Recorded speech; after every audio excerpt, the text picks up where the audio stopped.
ਅੱਜ ਦੀ ਇਹ ਕਹਾਣੀ ਸਿਰਫ ਸੁਣਨ ਲਈ ਨਹੀਂ, ਮਹਿਸੂਸ ਕਰਨ ਲਈ ਹੈ। ਹੋ ਸਕਦਾ ਹੈ ਇਸ ਵਿੱਚ ਤੁਹਾਨੂੰ ਆਪਣੀ ਹੀ ਜ਼ਿੰਦਗੀ ਦਾ ਸੱਚ ਨਜ਼ਰ ਆ ਜਾਵੇ। ਇੱਕ ਐਸਾ ਰਾਜ ਜੋ ਕਰਮਾਂ ਦਾ ਹਿਸਾਬ ਖੋਲ ਦੇਵੇਗਾ। ਇਸ ਲਈ ਅਖੀਰ ਤੱਕ ਜ਼ਰੂਰ ਸੁਣੋ, ਕਿਉਂਕਿ ਅੰਤ ਤੁਹਾਡਾ ਦਿਲ ਹਿਲਾ ਦੇਵੇਗਾ। ਪਿੰਡ ਦੇ ਕਿਨਾਰੇ ਇੱਕ ਪੁਰਾਣਾ ਬਰਗਦ ਦਾ ਰੁੱਖ ਸੀ, ਜਿਸ ਹੇਠ ਹਰ ਸ਼ਾਮ ਲੋਕ ਇਕੱਠੇ ਬੈਠਦੇ ਤੇ ਜੀਵਨ ਦੀਆਂ ਗੱਲਾਂ ਕਰਦੇ ਸਨ। ਪਰ ਉਸ ਦਿਨ ਹਵਾ ਵਿੱਚ ਕੁਝ ਵੱਖਰਾ ਸੀ, ਕਿਉਂਕਿ ਪਿੰਡ ਵਿੱਚ ਖਬਰ ਫੈਲੀ ਹੋਈ ਸੀ ਕਿ ਇੱਕ ਅਜੀਬ ਫਕੀਰ ਆਇਆ ਹੈ ਜੋ ਮਨੁੱਖ ਦੇ ਕਰਮਾਂ ਦਾ ਸੱਚ ਦਰਪਣ ਵਾਂਗ ਦਿਖਾ ਦਿੰਦਾ ਹੈ। ਉਸੇ ਵੇਲੇ ਲਾਲਾ ਹਰਬੰਸ ਨਾਮ ਦਾ ਇੱਕ ਧਨਵਾਨ ਪਰ ਅੰਦਰੋਂ ਬੇਚੈਨ ਆਦਮੀ ਵੀ ਉੱਥੇ ਪਹੁੰਚਿਆ। ਉਸ ਕੋਲ ਸਭ ਕੁਝ ਸੀ, ਪੈਸਾ, ਜ਼ਮੀਨ, ਨੌਕਰ, ਇੱਜ਼ਤ, ਪਰ ਨੀਂਦ ਨਹੀਂ ਸੀ, ਚੈਨ ਨਹੀਂ ਸੀ ਤੇ ਨਾ ਹੀ ਦਿਲ ਵਿੱਚ ਦਇਆ ਸੀ। ਲੋਕ ਉਸ ਨੂੰ ਡਰਦੇ ਸਨ, ਕਿਉਂਕਿ ਉਹ ਸੂਦ ਤੇ ਪੈਸਾ ਦੇ ਕੇ ਗਰੀਬਾਂ ਦੇ ਘਰ ਲੈ ਲੈਂਦਾ ਸੀ। ਮਜ਼ਦੂਰਾਂ ਨੂੰ ਮਿਹਨਤ ਦਾ ਪੂਰਾ ਹੱਕ ਨਹੀਂ ਦਿੰਦਾ ਸੀ ਤੇ ਕਈ ਵਾਰ ਭੁੱਖੇ ਮਨੁੱਖ ਨੂੰ ਵੀ ਦਰਵਾਜ਼ੇ ਤੋਂ ਵਾਪਸ ਮੋੜ ਦਿੰਦਾ ਸੀ। ਪਰ ਉਸ ਨੂੰ ਲੱਗਦਾ ਸੀ ਇਹ ਸਭ ਚਤੁਰਾਈ ਹੈ, ਨਾ ਕਿ ਪਾਪ।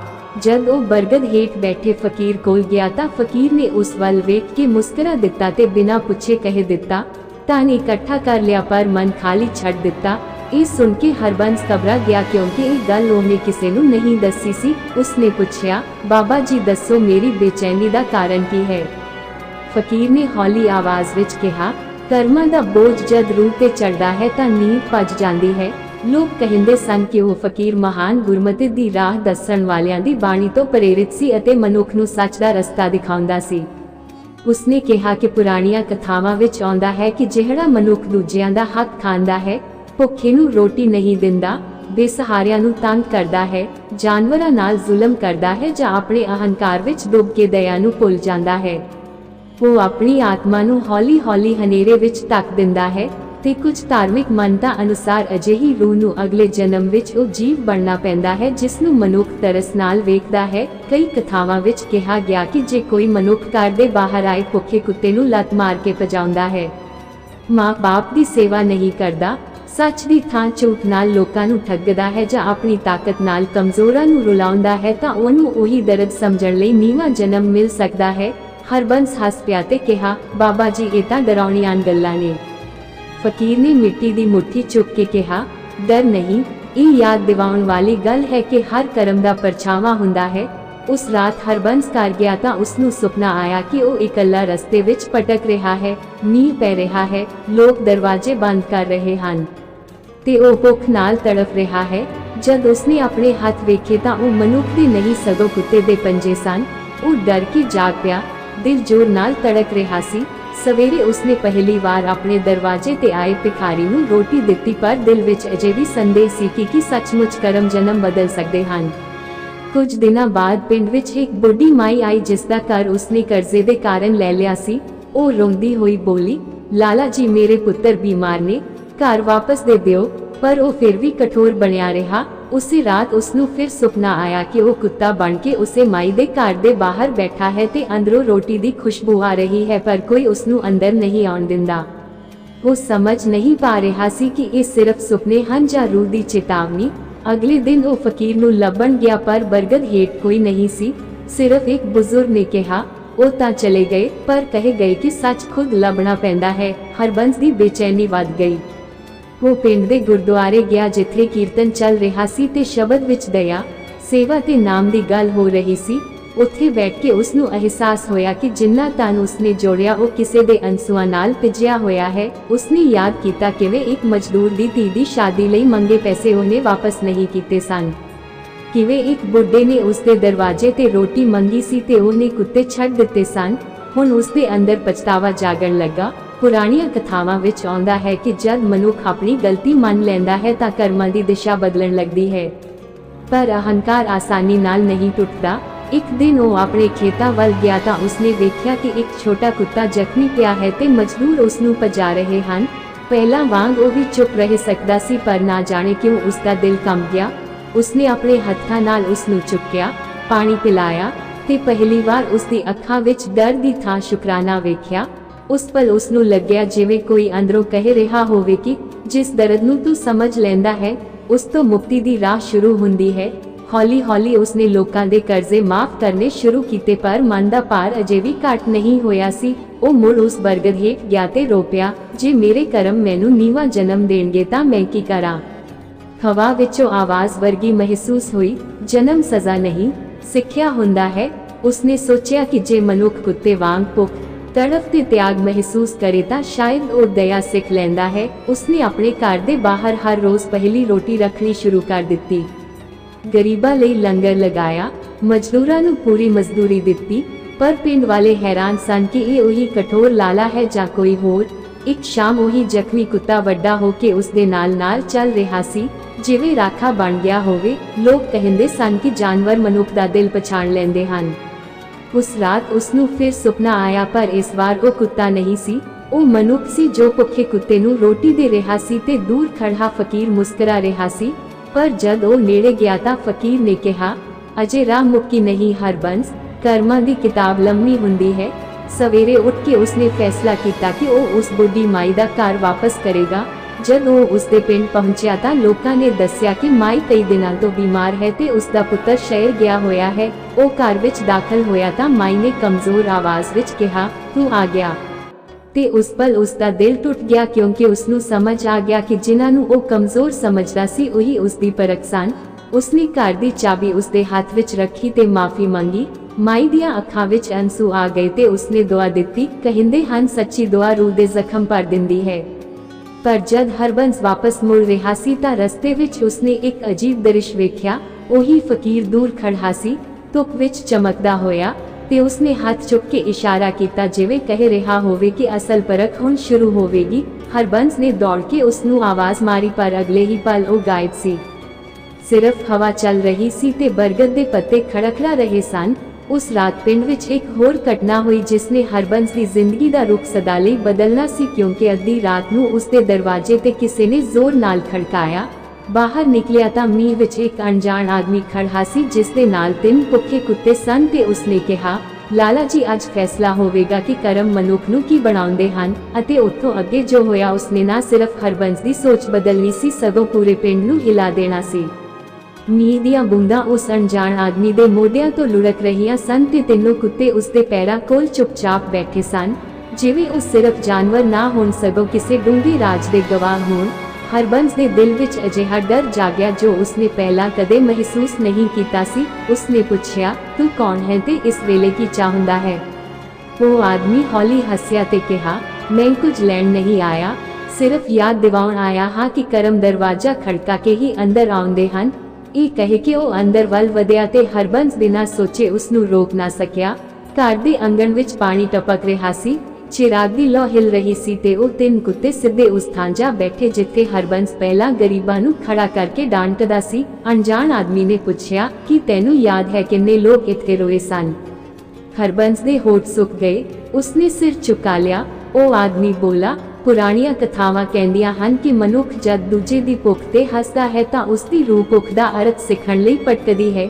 ਇਹ ਸੁਣ ਕੇ ਹਰਬੰਸ ਨੂੰ ਆਪਣੇ ਸੁਪਨੇ ਯਾਦ ਆ ਗਏ। ਉਸਨੇ ਪੁੱਛਿਆ, ਕੀ ਮੈਂ ਸੱਚਮੁੱਚ ਅਗਲੇ ਜਨਮ ਵਿੱਚ ਕੁੱਤਾ ਬਣਾਂਗਾ? ਆਦਮੀ ਨੇ ਸਿੱਧਾ ਜਵਾਬ ਨਾ ਦਿੱਤਾ, ਸਗੋਂ ਇੱਕ ਕੁੱਤੇ ਦੇ ਸਿਰ ਤੇ ਹੱਥ ਫੇਰਿਆ ਤੇ ਕਿਹਾ, ਜਨਮ ਰੱਬ ਦੀ ਸਜ਼ਾ ਨਹੀਂ ਹੁੰਦਾ, ਰੂਹ ਦੀ ਪੜਾਈ ਹੁੰਦੀ ਹੈ। ਫਿਰ ਉਸਨੇ ਹਰਬੰਸ ਨੂੰ ਕਿਹਾ ਕਿ ਉਹ ਉਸਦੇ ਨਾਲ ਚੱਲੇ। ਅੱਧੀ ਰਾਤ ਨੂੰ ਦੋਵੇਂ ਮੀਂਹ ਵਿੱਚ ਪਿੰਡ ਦੀਆਂ ਗਲੀਆਂ ਤੋਂ ਲੰਘੇ। ਕੁੱਤੇ ਪਿੱਛੇ ਚੱਲ ਰਹੇ ਸਨ।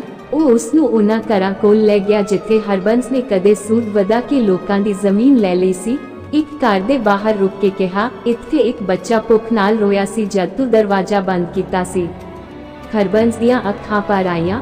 ਉਸਨੇ ਪਹਿਲੀ ਵਾਰ ਆਪਣੇ ਕਰਮਾਂ ਨੂੰ ਕਿਸੇ ਹੋਰ ਦੀਆਂ ਅੱਖਾਂ ਨਾਲ ਵੇਖਿਆ। ਅੱਗੇ ਵਧੇ ਤਾਂ ਇੱਕ ਖਾਲੀ ਚੌਂਪੜੀ ਸੀ। ਆਦਮੀ ਨੇ ਕਿਹਾ, ਇੱਥੇ ਉਹ ਮਜ਼ਦੂਰ ਰਹਿੰਦਾ ਸੀ ਜਿਸ ਦੀ ਮਜ਼ਦੂਰੀ ਤੂੰ ਰੋਕ ਲਈ ਸੀ। ਉਹ ਬਿਮਾਰੀ ਨਾਲ ਮਰ ਗਿਆ। ਹਰਬੰਸ ਦੇ ਪੈਰ ਕੰਬਣ ਲੱਗੇ।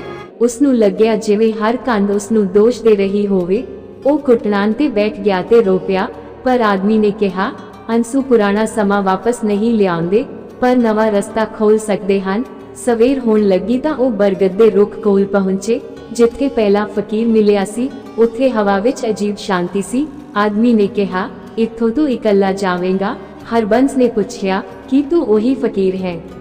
ਉਹ ਮੁਸਕਰਾ ਕੇ ਚੁੱਪ ਰਹਿ ਗਿਆ ਤੇ ਅਗਲੇ ਪਲ ਗਾਇਬ ਹੋ ਗਿਆ। ਸਿਰਫ 3 ਕੁੱਤੇ ਰਹਿ ਗਏ ਜੋ ਉਸਨੂੰ ਵੇਖ ਰਹੇ ਸਨ। ਉਹ ਡਰ ਗਿਆ ਪਰ ਉਹਨਾਂ ਦੀਆਂ ਅੱਖਾਂ ਵਿੱਚ ਨਰਮੀ ਸੀ। ਉਹ ਘਰ ਵਾਪਸ ਆਇਆ ਤਾਂ ਮਨ ਬਦਲ ਚੁੱਕਾ ਸੀ। ਉਸਨੇ ਪਿੰਡ ਦੇ ਲੋਕਾਂ ਨੂੰ ਬੁਲਾਇਆ ਤੇ ਕਿਹਾ ਕਿ ਜਿਸ ਦਾ ਵੀ ਕਰਜ਼ਾ ਹੈ ਉਹ ਅੱਧਾ ਮਾਫ ਕਰਦਾ ਹੈ।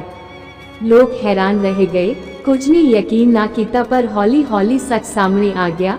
ਲੰਗਰ ਹਰ ਰੋਜ਼ ਲੱਗਣ ਲੱਗਾ, ਦਰਵਾਜ਼ਾ ਭੁੱਖੇ ਲਈ ਖੁੱਲਾ ਰਹਿਣ ਲੱਗਾ, ਪਰ ਮਨੁੱਖ ਦਾ ਅੰਦਰਲਾ ਅਹੰਕਾਰ ਆਖਰੀ ਸਾਹ ਤੱਕ ਲੜਦਾ ਹੈ। ਇੱਕ ਦਿਨ ਸ਼ਹਿਰ ਤੋਂ ਵਪਾਰੀ ਆਏ ਤੇ ਕਿਹਾ ਕਿ ਜੇ ਹਰਬੰਸ ਆਪਣੀ ਜ਼ਮੀਨ ਵੇਚ ਦੇਵੇ ਤਾਂ ਦੋਗੁਣਾ ਧਨ ਮਿਲੇਗਾ। ਪੁਰਾਣਾ ਹਰਬੰਸ ਹੁੰਦਾ ਤਾਂ ਤੁਰੰਤ ਮੰਨ ਜਾਂਦਾ, ਪਰ ਹੁਣ ਉਹ ਸੋਚ ਵਿੱਚ ਪੈ ਗਿਆ। ਉਸ ਰਾਤ ਉਸ ਨੂੰ ਫਿਰ ਸੁਪਨਾ ਆਇਆ ਕਿ ਉਹ ਦੋ ਰਾਹਾਂ ਦੇ ਵਿਚਕਾਰ ਖੜਾ ਹੈ। ਇੱਕ ਰਾਹ ਸੋਨੇ ਨਾਲ ਚਮਕ ਰਿਹਾ ਹੈ ਤੇ ਦੂਜੇ ਰਾਹ ਤੇ ਭੁੱਖੇ ਲੋਕ ਖੜੇ ਹਨ। ਉਸਨੇ ਵੇਖਿਆ ਕਿ 3 ਕੁੱਤੇ ਉਸ ਦੂਜੇ ਰਾਹ ਵੱਲ ਜਾ ਰਹੇ ਹਨ। ਉਹ ਉਹਨਾਂ ਦੇ ਪਿੱਛੇ ਤੁਰ ਪਿਆ। ਜਾਗਿਆ ਤਾਂ ਸਮਝ ਆ ਗਿਆ ਕਿ ਲਾਲਚ ਮੁੜ ਉਸ ਦੀ ਪਰਖ ਕਰ ਰਿਹਾ ਸੀ।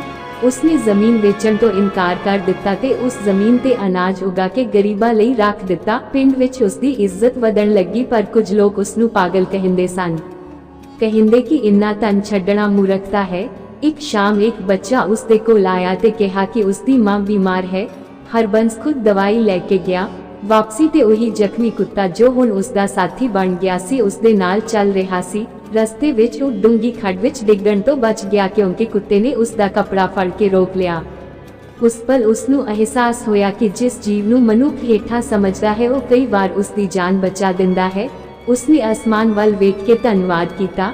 ਸਮਾਂ ਲੰਘਦਾ ਗਿਆ ਤੇ ਹਰਬੰਸ ਦਾ ਦਿਲ ਨਰਮ ਹੁੰਦਾ ਗਿਆ। ਪਰ ਕਰਮਾਂ ਦੀ ਕਹਾਣੀ ਇੱਥੇ ਮੁੱਕਣੀ ਨਹੀਂ ਸੀ, ਕਿਉਂਕਿ ਇੱਕ ਦਿਨ ਪਿੰਡ ਵਿੱਚ ਚੋਰੀ ਹੋ ਗਈ ਤੇ ਸ਼ੱਕ ਉਸ ਦੇ ਨੌਕਰ ਤੇ ਆ ਗਿਆ। ਲੋਕਾਂ ਨੇ ਉਸ ਨੂੰ ਬੰਨ੍ਹ ਕੇ ਮਾਰਨਾ ਸ਼ੁਰੂ ਕਰ ਦਿੱਤਾ। ਪੁਰਾਣਾ ਹਰਬੰਸ ਹੁੰਦਾ ਤਾਂ ਚੁੱਪ ਰਹਿੰਦਾ, ਪਰ ਉਸਨੇ ਪੀੜ ਰੋਕ ਲਈ ਤੇ ਕਿਹਾ, ਬਿਨਾਂ ਸੱਚ ਜਾਣੇ ਸਜ਼ਾ ਨਾ ਦਿਓ। ਬਾਅਦ ਵਿੱਚ ਪਤਾ ਲੱਗਾ ਕਿ ਚੋਰੀ ਬਾਹਰਲੇ ਲੋਕਾਂ ਨੇ ਕੀਤੀ ਸੀ। ਨੌਕਰ ਰੋ ਪਿਆ ਤੇ ਕਿਹਾ, ਮਾਲਕ ਅੱਜ ਤੁਸੀਂ ਮੇਰੀ ਇੱਜ਼ਤ ਬਚਾਈ। ਉਸ ਵੇਲੇ ਹਰਬੰਸ ਨੂੰ ਸਮਝ ਆਇਆ ਕਿ ਇੱਜ਼ਤ ਧਨ ਨਾਲ ਨਹੀਂ ਸਗੋਂ ਇਨਸਾਫ ਨਾਲ ਮਿਲਦੀ ਹੈ। ਉਸ ਰਾਤ ਫਿਰ ਉਹੀ ਅਣਜਾਣ ਆਦਮੀ ਸੁਪਨੇ ਵਿੱਚ ਆਇਆ ਤੇ ਕਿਹਾ, ਹੁਣ ਤੂੰ ਸਮਝ ਰਿਹਾ ਹੈ ਕਿ ਕੁੱਤੇ ਦਾ ਜਨਮ ਕਿਉਂ ਕਿਹਾ ਜਾਂਦਾ ਹੈ। ਹਰਬੰਸ ਨੇ ਪੁੱਛਿਆ, ਕਿਉਂ? ਉਸਨੇ ਕਿਹਾ, ਕਿਉਂਕਿ ਕੁੱਤਾ ਵਫਾਦਾਰੀ, ਭੁੱਖ, ਤਿਆਗ ਤੇ ਉਡੀਕ ਸਿਖਾਉਂਦਾ ਹੈ। ਜਿਹੜਾ ਮਨੁੱਖ ਇਹ ਗੁਣ ਜੀਵਨ ਵਿੱਚ ਨਹੀਂ ਸਿੱਖਦਾ, ਉਹ ਰੂਹ ਉਹਨਾਂ ਨੂੰ ਸਮਝਣ ਲਈ ਰਾਹ ਲੱਭਦੀ ਹੈ। ਹਰਬੰਸ ਜਾਗਿਆ ਤਾਂ ਅੱਖਾਂ ਵਿੱਚ ਅੰਸੂ ਸਨ। ਉਸਨੇ ਨਿਸ਼ਚਾ ਕੀਤਾ ਕਿ ਹੁਣ ਉਹ ਸਿਰਫ ਦਾਨ ਨਹੀਂ ਕਰੇਗਾ, ਸਗੋਂ ਲੋਕਾਂ ਨੂੰ ਖੜਾ ਹੋਣ ਦਾ ਮੌਕਾ ਦੇਵੇਗਾ। ਉਸਨੇ ਪਿੰਡ ਵਿੱਚ ਕੰਮ ਦੀ ਵਿਵਸਥਾ ਬਣਾਈ, ਅਨਾਥ ਬੱਚਿਆਂ ਲਈ ਪੜ੍ਹਾਈ ਸ਼ੁਰੂ ਕਰਵਾਈ ਤੇ ਜਾਨਵਰਾਂ ਲਈ ਛਾਂ ਬਣਵਾਈ। ਹੌਲੀ ਹੌਲੀ ਲੋਕ ਕਹਿਣ ਲੱਗੇ ਕਿ ਉਸਦੇ ਘਰ ਦੇ ਆਲੇ ਦੁਆਲੇ ਅਜੀਬ ਸ਼ਾਂਤੀ ਰਹਿੰਦੀ ਹੈ। ਪਰ ਇੱਕ ਦਿਨ ਉਸਦਾ ਪੁਰਾਣਾ ਸਾਥੀ ਸ਼ਹਿਰ ਤੋਂ ਆਇਆ, ਜਿਸਨੇ ਉਸਦੇ ਨਾਲ ਕਈ ਧੋਖੇ ਕੀਤੇ ਸਨ। ਉਹ ਹੱਸ ਕੇ ਕਹਿਣ ਲੱਗਾ, ਤੂੰ ਸੰਤ ਬਣ ਗਿਆ। ਉਸਨੇ ਉਸ ਨੂੰ ਫਿਰ ਵੱਡਾ ਕਾਰੋਬਾਰ ਕਰਨ ਲਈ ਲਲਚਾਇਆ। ਹਰਬੰਸ ਦੇ ਅੰਦਰ ਪੁਰਾਣੀ ਲਾਲਚ ਦੀ ਚਿੰਗਾਰੀ ਜਗ ਪਈ। ਉਸਨੇ ਸੋਚਿਆ ਕਿ ਜੇ ਧਨ ਹੋਵੇਗਾ ਤਾਂ ਹੋਰ ਸੇਵਾ ਕਰ ਸਕੇਗਾ। ਇਹੀ ਸੋਚ ਕਈ ਵਾਰ ਮਨੁੱਖ ਨੂੰ ਫਸਾ ਲੈਂਦੀ ਹੈ। ਉਸ ਰਾਤ ਆਸਮਾਨ ਤੇ ਕਾਲੇ ਬੱਦਲ ਛਾ ਗਏ ਤੇ ਤਿੰਨੋਂ ਕੁੱਤੇ ਦਰਵਾਜ਼ੇ ਤੇ ਬੇਚੈਨ ਭੌਂਕਦੇ ਰਹੇ, ਜਿਵੇਂ ਕਿਸੇ ਖਤਰੇ ਦੀ ਸੁਚੇਤਨਾ ਦੇ ਰਹੇ ਹੋਣ। ਪਰ ਹਰਬੰਸ ਨੇ ਉਹਨਾਂ ਦੀ ਆਵਾਜ਼ ਨੂੰ ਅਣਸੁਣਿਆ ਕਰ ਦਿੱਤਾ। ਉਹ ਸ਼ਹਿਰ ਜਾਣ ਲਈ ਤਿਆਰ ਹੋ ਗਿਆ ਅਤੇ ਉਸ ਯਾਤਰਾ ਵਿੱਚ ਜੋ ਹੋਣ ਵਾਲਾ ਸੀ ਉਹ ਉਸ ਦੀ ਸਾਰੀ ਸਾਧਨਾ ਦੀ ਅਸਲ ਕਸੌਟੀ ਬਣਨ ਵਾਲਾ ਸੀ, ਕਿਉਂਕਿ ਰਸਤੇ ਵਿੱਚ ਉਸ ਨੂੰ ਇੱਕ ਐਸੀ ਘਟਨਾ ਦਾ ਸਾਹਮਣਾ ਕਰਨਾ ਸੀ ਜਿੱਥੇ ਉਸ ਨੂੰ ਫੈਸਲਾ ਕਰਨਾ ਪੈਣਾ ਸੀ ਕਿ ਉਹ ਪੁਰਾਣਾ ਹਰਬੰਸ ਬਣੇਗਾ ਜਾਂ ਉਹ ਮਨੁੱਖ ਜਿਸਨੇ ਦਇਆ ਦੀ ਰਾਹ ਚੁਣੀ ਹੈ। ਸ਼ਹਿਰ ਵੱਲ ਜਾਣ ਵਾਲੀ ਉਹ ਸਵੇਰ ਅਜੀਬ ਸੀ। ਅਸਮਾਨ ਧੁੰਦ ਨਾਲ ਢੱਕਿਆ ਹੋਇਆ ਸੀ ਤੇ ਰਸਤੇ ਤੇ ਪਏ ਪਾਣੀ ਵਿੱਚ ਹਰਬੰਸ ਨੂੰ ਆਪਣਾ ਹੀ ਚਿਹਰਾ ਟੁੱਟਿਆ ਹੋਇਆ ਦਿਸ ਰਿਹਾ ਸੀ। ਤਿੰਨੋਂ ਕੁੱਤੇ ਉਸ ਦੇ ਪਿੱਛੇ ਪਿੱਛੇ ਦੌੜਦੇ ਆ ਰਹੇ ਸਨ, ਪਰ ਉਹਨਾਂ ਨੂੰ ਵਾਪਸ ਮੋੜ ਕੇ ਉਹ ਗੱਡੀ ਵਿੱਚ ਬੈਠ ਗਿਆ, ਕਿਉਂਕਿ ਉਸ ਦੇ ਮਨ ਵਿੱਚ ਫਿਰ ਧਨ ਦੀ ਚਮਕ ਜਗ ਪਈ ਸੀ। ਉਹ ਸੋਚ ਰਿਹਾ ਸੀ ਕਿ ਜੇ ਵੱਡਾ ਕਾਰੋਬਾਰ ਕਰ ਲਵੇ ਤਾਂ ਸੈਂਕੜਿਆਂ ਲੋਕਾਂ ਦੀ ਮਦਦ ਕਰ ਸਕੇਗਾ। ਪਰ ਮਨ ਦੀਆਂ ਚਾਲਾਂ ਅਕਸਰ ਮਨੁੱਖ ਨੂੰ ਸੱਚ ਤੋਂ ਦੂਰ ਲੈ ਜਾਂਦੀਆਂ ਹਨ। ਰਸਤੇ ਵਿੱਚ ਜੰਗਲ ਪੈਂਦਾ ਸੀ, ਜਿੱਥੇ ਗੱਡੀ ਅਚਾਨਕ ਖਰਾਬ ਹੋ ਗਈ। ਮੀਂਹ ਫਿਰ ਸ਼ੁਰੂ ਹੋ ਗਿਆ ਤੇ ਦੂਰ ਤੱਕ ਕੋਈ ਨਹੀਂ ਸੀ। ਡਰਾਈਵਰ ਮਦਦ ਲੈਣ ਗਿਆ ਤਾਂ ਹਰਬੰਸ ਇਕੱਲਾ ਰਹਿ ਗਿਆ। ਉਦੋਂ ਉਸਨੇ ਵੇਖਿਆ ਕਿ ਸੜਕ ਦੇ ਕਿਨਾਰੇ ਇੱਕ ਬੁੱਢਾ ਆਦਮੀ ਡਿੱਗਿਆ ਪਿਆ ਸੀ, ਜਿਸ ਦੇ ਨਾਲ ਇੱਕ ਕਮਜ਼ੋਰ ਕੁੱਤਾ ਬੈਠਾ ਉਸ ਦਾ ਮੂੰਹ ਚਾਟ ਰਿਹਾ ਸੀ। ਹਰਬੰਸ ਪਹਿਲਾਂ ਹਿਚਕਿਆ, ਕਿਉਂਕਿ ਕੱਪੜੇ ਗੰਦੇ ਹੋ ਜਾਣਗੇ ਤੇ ਦੇਰ ਵੀ ਹੋ ਰਹੀ ਸੀ। ਪਰ ਅਚਾਨਕ ਉਸ ਨੂੰ ਆਪਣੇ ਪੁਰਾਣੇ ਸੁਪਨੇ ਯਾਦ ਆ ਗਏ, ਜਿੱਥੇ ਉਹ ਆਪ ਭੁੱਖਾ ਤੇ ਬੇਸਹਾਰਾ ਸੀ। ਉਹ ਦੌੜ ਕੇ ਗਿਆ ਤੇ ਬੁੱਢੇ ਨੂੰ ਚੁੱਕਿਆ, ਪਾਣੀ ਪਿਲਾਇਆ। ਕੁੱਤੇ ਨੇ ਉਸ ਦੇ ਹੱਥ ਨੂੰ ਸੁੰਘ ਕੇ ਪੂੰਛ ਹਿਲਾਈ, ਜਿਵੇਂ ਉਸ ਨੂੰ ਪਛਾਣ ਲਿਆ ਹੋਵੇ। ਬੁੱਢੇ ਨੇ ਹੌਲੀ ਅੱਖ ਖੋਲੀ ਤੇ ਕਿਹਾ, ਪੁੱਤਰ, ਦੇਰ ਨਾਲ ਸਹੀ ਪਰ ਦਿਲ ਜਾਗ ਗਿਆ। ਇਹ ਆਵਾਜ਼ ਸੁਣ ਕੇ ਹਰਬੰਸ ਕੰਬ ਗਿਆ, ਕਿਉਂਕਿ ਇਹ ਉਹੀ ਲਹਿਜ਼ਾ ਸੀ ਜੋ ਉਸ ਅਣਜਾਣ ਫਕੀਰ ਦਾ ਸੀ। ਉਹ ਪੁੱਛਣਾ ਚਾਹੁੰਦਾ ਸੀ ਪਰ ਬੁੱਢਾ ਬੇਹੋਸ਼ ਹੋ ਗਿਆ। ਉਹ ਉਸ ਨੂੰ ਨੇੜਲੇ ਪਿੰਡ ਲੈ ਗਿਆ ਜਿੱਥੇ ਡਾਕਟਰ ਨੇ ਕਿਹਾ ਕਿ ਜੇ ਹੋਰ ਥੋੜੀ ਦੇਰ ਹੋ ਜਾਂਦੀ ਤਾਂ ਜਾਨ ਨਾ ਬਚਦੀ। ਉਸ ਵੇਲੇ ਹਰਬੰਸ ਦੇ ਦਿਲ ਵਿੱਚ ਅਜਿਹਾ ਸੁੱਖ ਆਇਆ ਜੋ ਉਸਨੇ ਲੱਖਾਂ ਰੁਪਏ ਕਮਾ ਕੇ ਵੀ ਨਹੀਂ ਮਹਿਸੂਸ ਕੀਤਾ ਸੀ। ਸ਼ਹਿਰ ਪਹੁੰਚ ਕੇ ਉਸ ਦਾ ਪੁਰਾਣਾ ਸਾਥੀ ਉਸ ਨੂੰ ਵੱਡੇ ਸੌਦੇ ਦੀ ਗੱਲ ਕਰਨ ਲੱਗਾ ਜਿਸ ਵਿੱਚ ਗਰੀਬ ਕਿਸਾਨਾਂ ਦੀ ਜ਼ਮੀਨ ਖਰੀਦ ਕੇ ਫੈਕਟਰੀ ਬਣਾਉਣੀ ਸੀ। ਕਾਗਜ਼ਾਂ ਵਿੱਚ ਸਭ ਕਾਨੂੰਨੀ ਸੀ ਪਰ ਅਸਲ ਵਿੱਚ ਸੈਂਕੜੇ ਪਰਿਵਾਰ ਬੇਘਰ ਹੋ ਜਾਣੇ ਸਨ। ਹਰਬੰਸ ਦੇ ਸਾਹਮਣੇ ਸੋਨੇ ਦੀ ਚਮਕ ਸੀ ਤੇ ਦੂਜੇ ਪਾਸੇ ਉਹਨਾਂ ਦੀਆਂ ਅੱਖਾਂ ਜਿਨ੍ਹਾਂ ਨੂੰ ਉਹ ਜਾਣਦਾ ਵੀ ਨਹੀਂ ਸੀ। ਉਸਦੇ ਮਨ ਵਿੱਚ ਜੰਗ ਚੱਲ ਰਹੀ ਸੀ। ਉਸੇ ਵੇਲੇ ਖਿੜਕੀ ਦੇ ਬਾਹਰ ਉਸਨੇ ਇੱਕ ਕੁੱਤਾ ਵੇਖਿਆ ਜੋ ਮੀਂਹ ਵਿੱਚ ਕੰਬ ਰਿਹਾ ਸੀ ਤੇ ਲੋਕ ਉਸ ਨੂੰ ਪੱਥਰ ਮਾਰ ਕੇ ਭਜਾ ਰਹੇ ਸਨ। ਉਹ ਦਰਿਸ਼ ਉਸਦੇ ਦਿਲ ਵਿੱਚ ਤੀਰ ਵਾਂਗ ਲੱਗਿਆ। ਉਸਨੇ ਅਚਾਨਕ ਕਾਗਜ਼ਾਂ ਤੇ ਸਾਈਨ ਕਰਨ ਤੋਂ ਇਨਕਾਰ ਕਰ ਦਿੱਤਾ। ਸਾਥੀ ਗੁੱਸੇ ਵਿੱਚ ਬੋਲਿਆ ਕਿ ਤੂੰ ਮੂਰਖ ਹੈ ਪਰ ਹਰਬੰਸ ਨੂੰ ਲੱਗਿਆ ਜਿਵੇਂ ਕੋਈ ਭਾਰ ਉਤਰ ਗਿਆ ਹੋਵੇ। ਵਾਪਸੀ ਦੇ ਰਸਤੇ ਉਹ ਸੋਚਦਾ ਰਿਹਾ ਕਿ ਮਨੁੱਖ ਦਾ ਅਸਲ ਧਨ ਕੀ ਹੈ। ਪਿੰਡ ਆਇਆ ਤਾਂ ਲੋਕ ਉਸਦੀ ਉਡੀਕ ਕਰ ਰਹੇ ਸਨ ਕਿਉਂਕਿ ਉਸਦੀ ਗੈਰ ਹਾਜ਼ਰੀ ਵਿੱਚ ਇੱਕ ਵੱਡੀ ਅੱਗ ਲੱਗ ਗਈ ਸੀ ਜਿਸਨੇ ਕਈ ਝੌਂਪੜੀਆਂ ਸਾੜ ਦਿੱਤੀਆਂ ਸਨ। ਉਹ ਬਿਨਾਂ ਸੋਚੇ ਮਦਦ ਵਿੱਚ ਲੱਗ ਗਿਆ। ਆਪਣੇ ਅਨਾਜ ਦੇ ਗੋਦਾਮ ਖੋਲ ਦਿੱਤੇ, ਆਪਣੇ ਘਰ ਦੇ ਦਰਵਾਜ਼ੇ ਬੇਘਰ ਲੋਕਾਂ ਲਈ ਖੋਲ ਦਿੱਤੇ। ਤਿੰਨੋਂ ਕੁੱਤੇ ਮੁੜ ਉਸਦੇ ਨਾਲ ਸਨ ਤੇ ਜਿਵੇਂ ਹਰ ਕੰਮ ਵਿੱਚ ਉਸਦਾ ਸਾਥ ਦੇ ਰਹੇ ਸਨ। ਉਸ ਰਾਤ ਥੱਕ ਕੇ ਉਹ ਬਰਗਦ ਹੇਠ ਬੈਠਿਆ ਤਾਂ ਹਵਾ ਵਿੱਚੋਂ ਫਿਰ ਉਹੀ ਆਵਾਜ਼ ਆਈ, ਹੁਣ ਸਮਝ ਆਇਆ। ਹਰਬੰਸ ਨੇ ਅੱਖਾਂ ਬੰਦ ਕਰਕੇ ਕਿਹਾ, ਹਾਂ, ਜਨਮ ਦਰਾਉਣ ਲਈ ਨਹੀਂ ਦੱਸਿਆ ਜਾਂਦਾ, ਬਦਲਣ ਲਈ ਦੱਸਿਆ ਜਾਂਦਾ ਹੈ। ਉਸ ਨੂੰ ਅਹਿਸਾਸ ਹੋਇਆ ਕਿ ਕੁੱਤੇ ਦਾ ਜਨਮ ਸਜ਼ਾ ਨਹੀਂ ਸਗੋਂ ਉਹ ਦਰਪਣ ਹੈ ਜਿਸ ਵਿੱਚ ਮਨੁੱਖ ਆਪਣੀ ਨਿਰਦਇਤਾ ਵੇਖਦਾ ਹੈ। ਜਿਹੜਾ ਦੂਜੇ ਨੂੰ ਭੁੱਖਾ ਛੱਡਦਾ ਹੈ ਉਹ ਭੁੱਖ ਦੀ ਕਦਰ ਸਿੱਖਣ ਲਈ ਭਟਕਦਾ ਹੈ। ਜਿਹੜਾ ਵਫਾਦਾਰੀ ਤੋੜਦਾ ਹੈ ਉਹ ਉਡੀਕ ਦਾ ਦਰਦ ਸਮਝਦਾ ਹੈ। ਜਿਹੜਾ ਅਹੰਕਾਰ ਕਰਦਾ ਹੈ ਉਹ ਨਿਮਰਤਾ ਦੀ ਰਾਹ ਸਿੱਖਦਾ ਹੈ। ਉਸਨੇ ਨਿਸ਼ਚਾ ਕੀਤਾ ਕਿ ਹੁਣ ਉਹ ਸਿਰਫ ਆਪਣੀ ਮੁਕਤੀ ਲਈ ਨਹੀਂ ਸਗੋਂ ਹੋਰਾਂ ਦੀ ਰੌਸ਼ਨੀ ਲਈ ਜੀਵੇਗਾ। ਸਾਲ ਬੀਤਦੇ ਗਏ ਤੇ ਪਿੰਡ ਬਦਲ ਗਿਆ। ਲੰਗਰ ਕਦੇ ਬੰਦ ਨਾ ਹੋਇਆ। ਅਨਾਥ ਬੱਚੇ ਪੜ੍ਹ ਕੇ ਵੱਡੇ ਅਫਸਰ ਬਣੇ, ਮਜ਼ਦੂਰ ਆਪਣੇ ਘਰਾਂ ਦੇ ਮਾਲਕ ਬਣੇ। ਜਾਨਵਰਾਂ ਲਈ ਪਾਣੀ ਦੇ ਘੜੇ ਹਰ ਗਲੀ ਵਿੱਚ ਰੱਖੇ ਗਏ। ਲੋਕ ਕਹਿੰਦੇ ਸਨ ਕਿ ਹਰਬੰਸ ਦੇ ਘਰ ਦੇ ਦਰਵਾਜ਼ੇ ਤੇ ਬੈਠੇ ਕੁੱਤੇ ਕਿਸੇ ਰਾਜ ਦੇ ਰਖਵਾਲੇ ਹਨ। ਇੱਕ ਦਿਨ ਉਹੀ ਬੁੱਢੀ ਮਾਈ ਜਿਸ ਦਾ ਘਰ ਉਸਨੇ ਵਾਪਸ ਕੀਤਾ ਸੀ ਆਈ ਤੇ ਕਹਿਣ ਲੱਗੀ, ਪੁੱਤਰ ਤੂੰ ਆਪਣਾ ਜਨਮ ਬਦਲ ਲਿਆ। ਉਹ ਹੱਸ ਪਿਆ ਪਰ ਅੰਦਰੋਂ ਨਿਮਰ ਹੋ ਗਿਆ। ਉਮਰ ਲੰਘਦੀ ਗਈ ਤੇ ਇੱਕ ਸ਼ਾਮ ਉਹ ਬਹੁਤ ਬਿਮਾਰ ਹੋ ਗਿਆ। ਸਾਰਾ ਪਿੰਡ ਉਸਦੇ ਆਲੇ ਦੁਆਲੇ ਸੀ। ਤਿੰਨੋਂ ਕੁੱਤੇ ਉਸਦੇ ਪੈਰਾਂ ਕੋਲ ਚੁੱਪ ਬੈਠੇ ਸਨ। ਉਸਨੇ ਹੌਲੀ ਕਿਹਾ, ਜੇ ਮੈਂ ਕਦੇ ਕਿਸੇ ਨੂੰ ਦੁੱਖ ਦਿੱਤਾ ਹੋਵੇ ਤਾਂ ਮਾਫ ਕਰ ਦੇਣਾ। ਲੋਕ ਰੋਣ ਲੱਗੇ। ਉਸਨੇ ਆਖਰੀ ਵਾਰ ਅਸਮਾਨ ਵੱਲ ਵੇਖਿਆ ਤੇ ਮੁਸਕਰਾ ਦਿੱਤਾ ਜਿਵੇਂ ਕਿਸੇ ਜਾਣ ਪਛਾਣ ਵਾਲੇ ਨੂੰ ਵੇਖ ਲਿਆ ਹੋਵੇ। ਉਸ ਪਲ ਬਰਗਦ ਦੇ ਪੱਤੇ ਤੇਜ਼ੀ ਨਾਲ ਹਿਲੇ ਤੇ ਹਵਾ ਵਿੱਚ ਅਜੀਬ ਸੁਗੰਧ ਫੈਲ ਗਈ। ਕਹਿੰਦੇ ਹਨ ਉਸ ਰਾਤ ਤਿੰਨੋਂ ਕੁੱਤੇ ਅਚਾਨਕ ਗਾਇਬ ਹੋ ਗਏ ਤੇ ਕਿਸੇ ਨੇ ਉਹਨਾਂ ਨੂੰ ਫਿਰ ਨਹੀਂ ਵੇਖਿਆ। ਪਰ ਪਿੰਡ ਵਿੱਚ ਅੱਜ ਵੀ ਕਹਾਣੀ ਸੁਣਾਈ ਜਾਂਦੀ ਹੈ ਕਿ ਕਰਮ ਮਨੁੱਖ ਦਾ ਰੂਪ ਨਹੀਂ ਸਗੋਂ ਰੂਹ ਦੀ ਦਿਸ਼ਾ ਤੈਅ ਕਰਦੇ ਹਨ। ਜੇ ਮਨੁੱਖ ਦਇਆ, ਸੇਵਾ ਤੇ ਸੱਚ ਨੂੰ ਚੁਣ ਲਵੇ ਤਾਂ ਕਿਸੇ ਜਨਮ ਤੋਂ ਡਰਨ ਦੀ ਲੋੜ ਨਹੀਂ ਰਹਿੰਦੀ ਕਿਉਂਕਿ ਅਸਲ ਮੁਕਤੀ ਦਿਲ ਦੇ ਬਦਲਣ ਨਾਲ ਆਉਂਦੀ ਹੈ ਨਾ ਕਿ ਮੌਤ ਤੋਂ ਬਾਅਦ। ਤੇ ਜਦ ਵੀ ਪਿੰਡ ਵਿੱਚ ਕੋਈ ਭੁੱਖੇ ਜਾਨਵਰ ਨੂੰ ਰੋਟੀ ਪਾਉਂਦਾ ਹੈ ਤਾਂ ਲੋਕ ਕਹਿੰਦੇ ਹਨ ਕਿ ਇਹ ਹਰਬੰਸ ਦੀ ਸਿੱਖਿਆ ਹੈ ਜੋ ਅਜੇ ਵੀ ਜਿੰਦਾ ਹੈ। ਇਸ ਕਹਾਣੀ ਦੀ ਸਿੱਖਿਆ ਇਹ ਹੈ ਕਿ ਬੁਰੇ ਕਰਮ ਮਨੁੱਖ ਨੂੰ ਅੰਦਰੋਂ ਖਾਲੀ ਕਰ ਦਿੰਦੇ ਹਨ ਤੇ ਚੰਗੇ ਕਰਮ ਰੂਹ ਨੂੰ ਉੱਚਾ ਚੁੱਕ ਲੈਂਦੇ ਹਨ। ਦਇਆ ਸਭ ਤੋਂ ਵੱਡਾ ਧਰਮ ਹੈ ਤੇ ਅਹੰਕਾਰ ਸਭ ਤੋਂ ਵੱਡੀ ਗਿਰਾਵਟ। ਇਸ ਲਈ ਜਦ ਵੀ ਦਰਵਾਜ਼ੇ ਤੇ ਕੋਈ ਭੁੱਖਾ ਆਵੇ ਚਾਹੇ ਮਨੁੱਖ ਹੋਵੇ ਜਾਂ ਜਾਨਵਰ ਉਸ ਨੂੰ ਖਾਲੀ ਹੱਥ ਨਾ ਮੋੜੋ ਕਿਉਂਕਿ ਸ਼ਾਇਦ ਉਹ ਤੁਹਾਡੀ ਆਪਣੀ ਪਰਖ ਹੋਵੇ। ਅਤੇ ਦੋਸਤੋ ਜੇ ਤੁਹਾਨੂੰ ਇਹ ਕਹਾਣੀ ਦਿਲ ਨੂੰ ਛੂ ਗਈ ਹੋਵੇ, ਜੀਵਨ ਵਿੱਚ ਕੋਈ ਚੰਗੀ ਸਿੱਖਿਆ ਮਿਲੀ ਹੋਵੇ ਤਾਂ ਵੀਡੀਓ ਨੂੰ ਲਾਈਕ ਜ਼ਰੂਰ ਕਰੋ, ਆਪਣੇ ਪਿਆਰੇ ਦੋਸਤਾਂ ਤੇ ਪਰਿਵਾਰ ਨਾਲ ਸ਼ੇਅਰ ਕਰੋ। ਸਾਡੇ ਚੈਨਲ ਨੂੰ ਸਬਸਕ੍ਰਾਈਬ ਕਰਨਾ ਨਾ ਭੁੱਲੋ ਤਾਂ ਜੋ ਅਜਿਹੀਆਂ ਹੋਰ ਪ੍ਰੇਰਨਾਦਾਇਕ ਤੇ ਰੂਹ ਨੂੰ ਛੂਹਣ ਵਾਲੀਆਂ ਕਥਾਵਾਂ ਤੁਹਾਡੇ ਤੱਕ ਪਹੁੰਚਦੀਆਂ ਰਹਿਣ। ਤੇ ਕਮੈਂਟ ਵਿੱਚ ਜ਼ਰੂਰ ਲਿਖੋ ਵਾਹਿਗੁਰੂ ਤਾਂ ਜੋ ਸਕਾਰਾਤਮਕਤਾ ਤੇ ਅਸੀਸਾਂ ਹਰ ਦਿਲ ਤੱਕ ਪਹੁੰਚ ਸਕਣ। ਸਮਾਪਤ।